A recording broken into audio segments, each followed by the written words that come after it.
فرمایا ان اللہ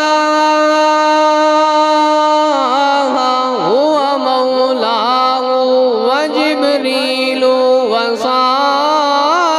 المؤمنین۔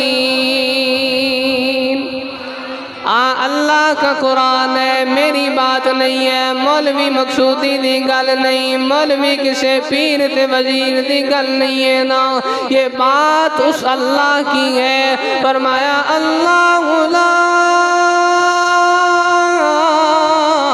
الہ الا ہو الحی القیوم لا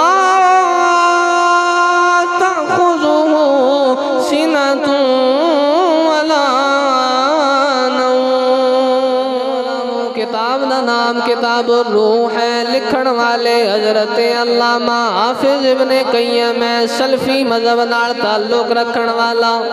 اور علامہ ابن تیمیہ دا خاص شاگرد رشید ہے نا، اے اپنی کتاب الروح دے اندر کے اعلان کر دے ور اے لکھ دین فرمایا او لوگو حضرت عبداللہ بن نافع رحمت اللہ تعالیٰ علیہ فرمایا آپ کے ایک قریبی دوست اس دنیا سے انتقال کر گئے نا، اس دنیا تو فوت ہو گئے ور فرمایا انہا جدو اس بندے نو قبر دے اندر تکیا وے، قبر دے اندر بڑے حالات ماڑے، عذاب الہی نازل ہو رہا، بندہ پریشان آلے، فرمایا حضرت عبداللہ بن نافع رحمت اللہ تعالیٰ علیہ فرماتے ہیں فرمایا لوگو جب میں نے اس بندے کا یہ حال دیکھا کہ وہ میرا دوست قبر کے اندر پریشان ہے، قبر کے اندر غمزدہ ہے، قبر کے اندر سکون اطمینان سنئیے گا، یہ روایت ترمذی پاک کے اندر موجود ہے، امام حاکم نے بھی اس کو نقل فرمایا ہے، ریاض الصالحین کے اندر بھی یہ روایت موجود ہے۔ الغرض فرمایا اللہ کریم اللہ اپنے ولیوں کے ذریعے سے ایمان والے کو رزق جلیل عطا فرماتا ہے۔ چرسی ہوں اور جڑا 6 مہینے نہ آوے تسی اس نو اللہ دا ولی مان لو، ہم اسے اللہ کا ولی نہیں مانتے، ہم کہتے ہیں جن کی ہر ادا سنت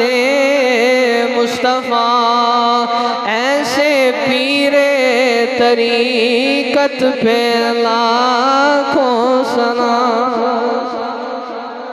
ہم یہ کہتے ہیں کہ جس کی ہر ادا مصطفیٰ والی ہے، جس کی ہر طریقہ اور سنت مصطفیٰ والی ہے، ہم تو اسے پیر مانتے ہیں جو 6 مہینے ناوے بھی نہیں، اس کو وضو کے فرائض بھی نہ آتے ہوں، اسے غسل کے فرائض کا علم بھی نہ ہو، وہ اپنی پاکی پلیتے کے معاملات بھی نہ جانتا اور مانتا ہو، ہم اسے اللہ کا ولی نہیں مانتے، ہم اللہ کا ولی اسے مانتے ہیں کہ جس کی ہر ادا قرآن کے بھی عین مطابق ہو اور مدینے والے مصطفیٰ کے فرمان کے بھی عین مطابق ہو۔